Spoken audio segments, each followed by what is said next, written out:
What happens when one of the most beloved martial arts stars in the world meets a talk show host who seems determined to provoke him? Well, tonight we're diving into the shocking confrontation between Jackie Chan and Stephen Colbert that left viewers stunned and network executives scrambling. This story has everything: disrespect from a smug host, a martial arts legend pushed to his limits, and the moment when entertainment industry politeness finally shattered on national television. If you think you know everything about Jackie Chan's famous discipline and patience, you might be surprised by what you're about to hear. But before we get deeper into this wild story, make sure you hit that subscribe button and turn on notifications, so you never miss our breakdowns of the most shocking celebrity confrontations. Now, let's get into how one of the most anticipated late-night interviews of the year turned into a complete disaster. Jackie Chan had been promoting his latest film, Project, an action drama that many critics were already calling his most powerful performance in years. The promotional tour had been going smoothly until he arrived at The Late Show with Stephen Colbert. What should have been a standard friendly interview quickly took an unexpected turn. As Chan settled into his seat, viewers at home might have noticed something off about Colbert's demeanor. The host's usual charm seemed strained, and there was an edge to his smile that careful observers found concerning. Chan, ever the professional, greeted the audience with his characteristic warmth, waving and bowing slightly as the crowd gave him a standing ovation. "So, Jackie," Colbert began, barely waiting for the applause to die down. "You're what now? 70 years old? Still doing your own stunts, or have you finally given that up?" The question came with a dismissive tone that caught Chan off guard. The martial arts legend smiled politely, though the cameras caught a momentary flash of confusion in his eyes. "I still do many of my stunts," Chan replied graciously. "Not everything like when I was younger, but I believe in giving audiences authenticity. My team helps ensure everything is safe." Colbert leaned forward, his expression skeptical. "Safe? I've heard stories about your film sets being anything but safe. Didn't you nearly die making practically every movie?" Chan nodded, attempting to steer the conversation to more positive territory. "Yes, I have had many injuries over my career. That is part of learning, part of the dedication to making good action films. But safety is very important, and so, you're saying you don't really care about the safety of your stunt teams?" Colbert interrupted, mischaracterizing Chan's words entirely. The audience grew noticeably quiet. Chan's smile remained, but it no longer reached his eyes. "No, that is not what I said," Chan responded calmly. "Safety of everyone on set is the priority. Always. My team is like family." Colbert seemed determined to push buttons, ignoring Chan's clarification and moving to more personal territory. "Speaking of family, you've had some complicated relationships there, haven't you? Not exactly Father of the Year material according to some reports." The audience gasped audibly. Jackie Chan's family relationships had occasionally made tabloid headlines, but bringing them up in this manner, unprompted and with clear negative intent, violated the unspoken rules of talk show etiquette. Chan's expression changed subtly. The consummate professional was still there, but viewers could see him recalibrating, trying to understand why the host was being so antagonistic. "Family is complex for everyone," Chan answered carefully. "I have made mistakes, as all people do. I continue to work on being better." "Being better," Colbert echoed with a sarcastic edge. "That's one way to put it. Let's talk about your political views, which some might say need some being better too." The camera caught Chan taking a deep breath. Anyone familiar with his interviews knew this was unusual. Jackie Chan was known for maintaining his composure under all circumstances, but Colbert was clearly testing those limits. "I would prefer to discuss the film, if that's all right," Chan suggested politely, attempting to redirect the conversation. Colbert's smile tightened. "Sure, but don't audiences deserve to know who they're really supporting when they buy tickets? You've made some statements about democracy that raised eyebrows. This was where the interview began its true descent. Chan, who had navigated decades of international press and political complexities between East and West, found himself cornered by a host who seemed intent on creating controversy rather than conversation. "My views are often misunderstood," Chan began carefully. "What I believe is that people shouldn't have freedom to choose their leaders," Colbert interjected. The audience went completely silent. Chan's eyes narrowed almost imperceptibly, but he maintained his composure. "That is not accurate," Chan stated firmly. "Political systems are different across the world.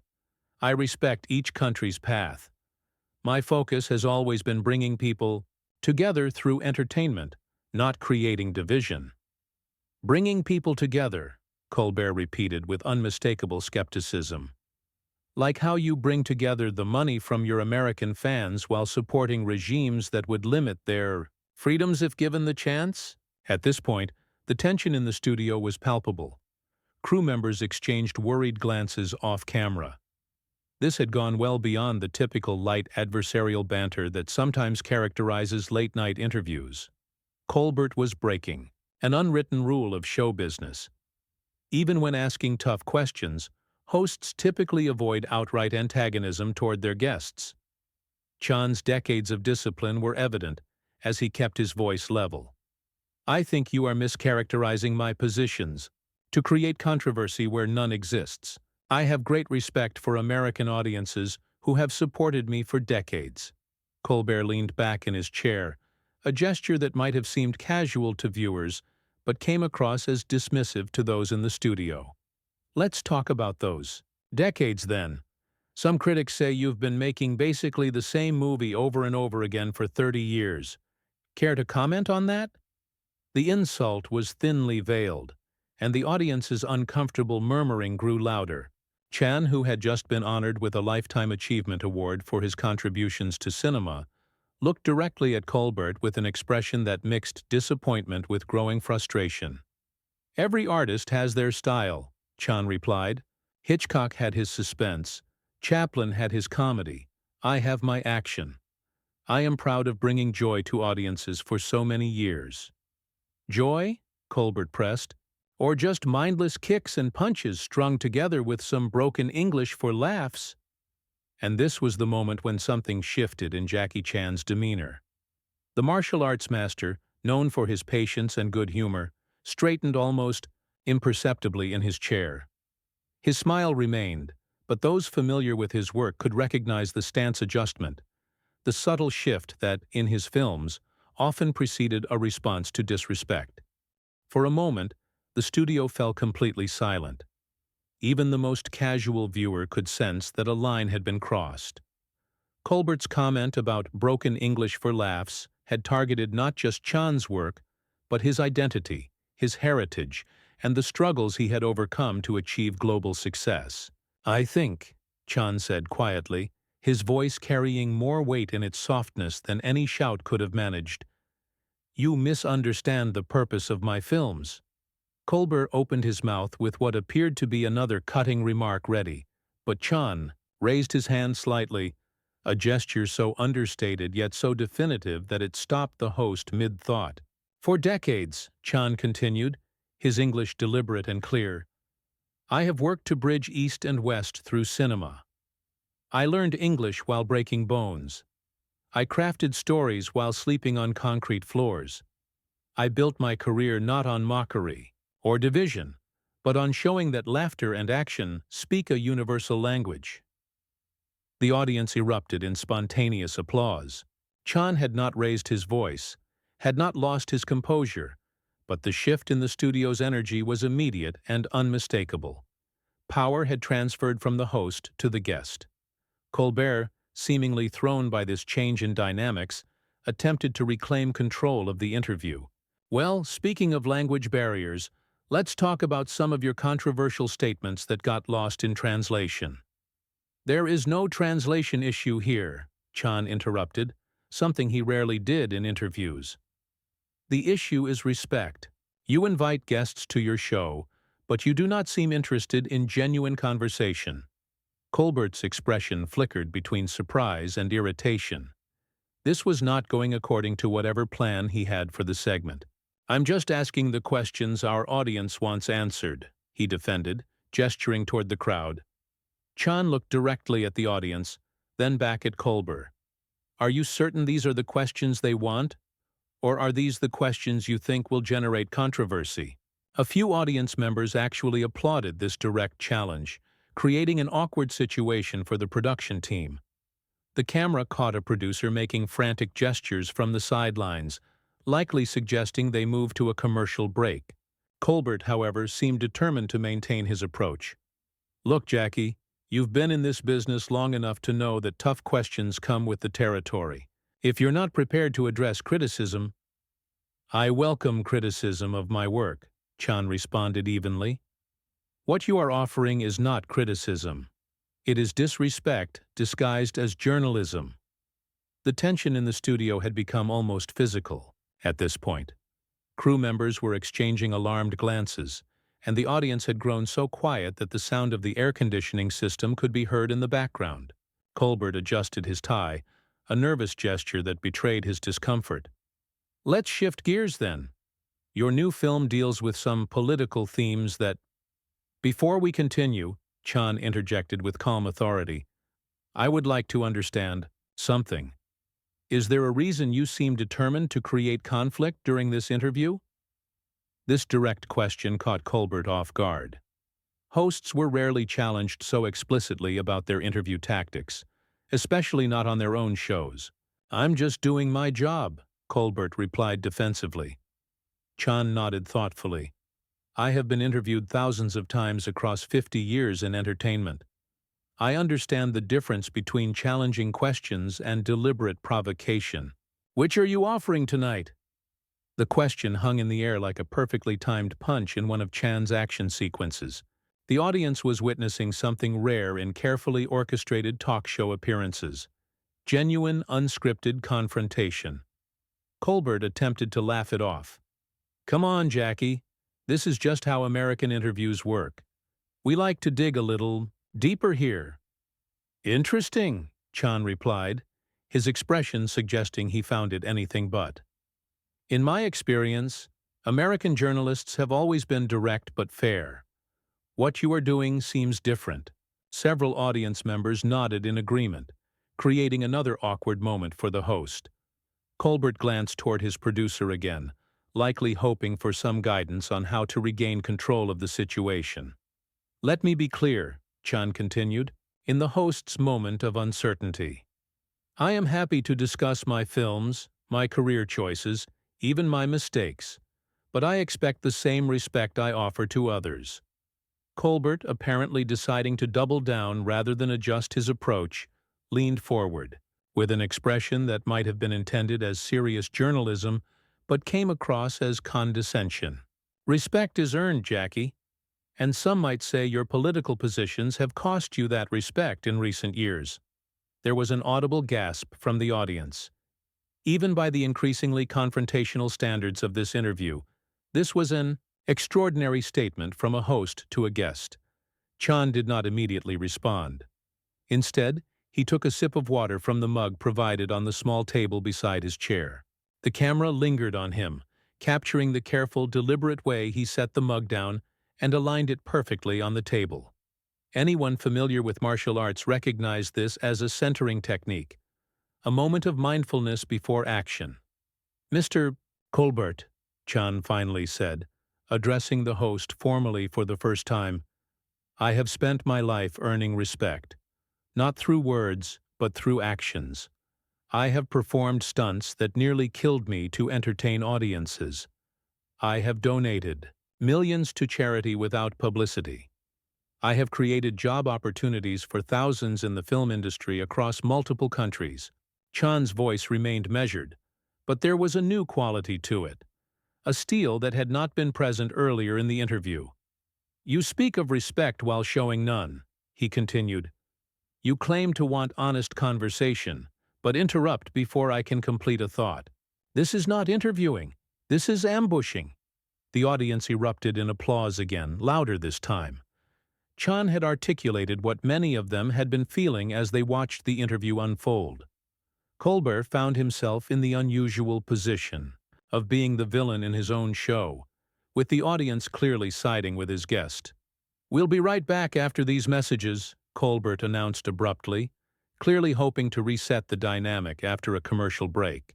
As the show cut to commercial, viewers at home didn't see what happened next, but audience members later reported that Chan and Colbert remained seated, engaged in what appeared to be an intense conversation. Production assistants hovered nearby, clearly concerned about how the remainder of the interview would proceed. When the cameras began rolling again, the tension in the studio remained palpable. Colbert's smile seemed forced as he welcomed viewers back. "We're here with Jackie Chan, discussing his new film and his remarkable career." The shift in tone was jarring. Gone was the antagonistic edge, replaced by a strained attempt at normalcy. Viewers speculated that producers had intervened during the break, recognizing the interview was veering into damaging territory for the show's reputation. "Jackie, tell us about the charitable foundation you've established," Colbert prompted, clearly attempting to move to safer ground. Chan studied the host for a moment before responding. "My foundation focuses on education and disaster relief. We believe in action rather than words. When help is needed, we do not discuss. We do." The subtle emphasis on action over empty talk was not lost on the audience or apparently on Colbert, whose smile tightened almost imperceptibly. "That's admirable work," Colbert acknowledged, his tone noticeably more respectful than before the commercial break. "Your new film also deals with themes of responsibility and redemption. Can you tell us about that?" Chan nodded, seemingly willing to engage with this more substantive question. "The film explores what happens when we must face the consequences of our choices. My character must reconcile his past actions with his present values. It is a universal struggle." "And did you bring a clip to share with our audience tonight?" Colbert asked, following the standard talk show format. "Yes," Chan confirmed, "though perhaps the clip requires context that our earlier conversation did not allow for." The subtle rebuke was delivered with such polite precision that it took Colbert a moment to register it. By the time he opened his mouth to respond, the production team had already begun playing the clip from Chan's new film. The audience watched the brief action sequence featuring Chan's character making a moral choice under pressure, performing breathtaking physical feats despite his age. When the clip ended and the cameras returned to the studio, the audience's enthusiastic applause was clearly for Chan rather than for the host or the show itself. As the applause for Chan's film clip faded, Colbert seemed to recognize that this interview had slipped beyond his control. His next question came with a forced casualness that fooled no one. "You've worked with many directors over your career. Any favorites?" Chan considered the question. "I appreciate directors who understand that action is not just spectacle, but storytelling. Directors who respect every person on set, from stars to stunt performers to crew. Respect creates the best art." The emphasis on respect was unmistakable, and Colbert shifted uncomfortably. "Speaking of respect," Colbert said, apparently unable to abandon his confrontational approach despite the earlier backlash, "some critics have suggested that your recent work has been more about commercial success than artistic integrity. Care to respond?" The audience tensed again. After the brief respite of normal conversation, Colbert had returned to provocation. Chan smiled, but his eyes remained serious. "Every artist must balance commercial and creative concerns. Would you agree that applies to television hosts as well?" The counter was elegant, turning the question back on Colbert in a way that highlighted the parallel between their careers. Several audience members chuckled appreciatively at the deft response. Colbert looked momentarily caught off guard. "Well, that's perhaps," Chan continued, "we should discuss why this interview seems designed for conflict rather than conversation. Is controversy now more important than content?" The directness of the question silenced the studio. Colbert's expression flickered between surprise and something that looked remarkably like embarrassment. "That's not," Colbert began defensively. "In my films," Chan interrupted gently, "I play characters who face conflict. But in real life, I prefer harmony. I wonder why you have chosen a different path tonight." The rebuke was delivered with such calm dignity that it carried more weight than any angry outburst could have. Several audience members nodded in agreement. "We're doing a television show here," Colbert said, his tone now bordering on dismissive. "Sometimes we need to ask tough questions to get beyond the promotional talking points." Chan nodded. "Tough questions come from genuine curiosity. Your questions seem to come from a different place." The audience murmured in agreement. Colbert glanced at the teleprompter, seemingly searching for a lifeline. "Let's talk about your upcoming projects," he suggested, clearly hoping to move to safer territory for the final minutes of the segment. "Before we do," Chan said firmly, "I would like to address something important. Throughout my career, I have been fortunate to be welcomed by audiences around the world. American viewers especially have embraced me despite cultural differences, language barriers, and misunderstandings." Chan turned slightly toward the audience. "This acceptance is something I never take for granted. It is why I continue making films that bring joy and excitement across cultural boundaries." The audience applauded spontaneously, many rising to their feet. The camera caught Colbert watching this response with a tightened jaw. Chan continued once the applause quieted. "In my experience, most Americans value authenticity, hard work, and treating others with dignity. These are values I share." The implication was clear. Chan was suggesting that Colbert's hostile approach did not reflect American values, driving an even deeper wedge between the host and his audience. Colbert, recognizing the precarious position he was in, attempted to reclaim some professional dignity. "Well, those are certainly important values in the entertainment industry." "In all industries," Chan corrected gently, "and in all human interactions." Before Colbert could respond, Chan stood up, something guests typically never did before being dismissed by the host.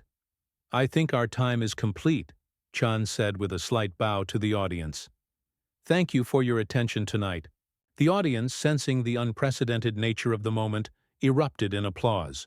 Chan, rather than returning to his seat, extended a hand to Colbert, who had no choice but to stand and accept the handshake.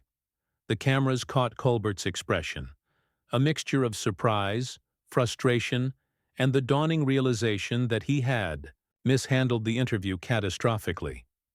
Network executives would later describe the moment as 7 minutes of television that cost us millions in talent relationships.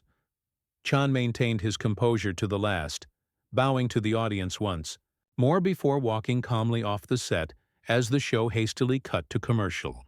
Industry insiders reported that the production team was divided in the aftermath. Some defended Colbert's approach as attempting to break through Chan's usually reserved interview persona. Others acknowledged that the questioning had crossed lines of professional courtesy and cultural respect. What remained clear to viewers was that they had witnessed a rare moment of authentic confrontation on a typically carefully controlled platform. Jackie Chan, a man who had built his career on physical prowess and charm, had defended himself not with fists, but with dignity, turning Colbert's aggression back on itself without ever raising his voice or losing his composure. In the days that followed, clips of the interview spread across social media, with commentators analyzing every exchange, every subtle shift in body language. Public opinion overwhelmingly favored Chan, while Colbert faced unprecedented criticism for his handling of the interview.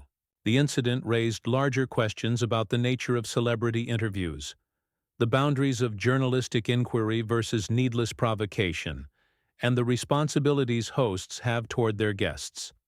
It also highlighted the unique position Chan occupied in global entertainment, a star whose appeal transcended cultural boundaries and whose personal dignity ultimately proved more powerful than any talk show format. What we witnessed that night was more than just an uncomfortable interview. It was a moment when the carefully constructed world of late-night television collided with the authentic integrity of a man who had spent decades earning his place in entertainment history. So what do you think about this clash of entertainment titans? Was Colbert out of line with his aggressive questioning? Or should celebrities be prepared for tough interviews when promoting their work? Leave your thoughts in the comments below. And if you enjoyed this breakdown, make sure to hit that subscribe button and notification bell so you never miss our analysis of the entertainment industry's most revealing moments. Also, what other celebrity confrontations would you like us to cover in future videos? Let us know in the comments section.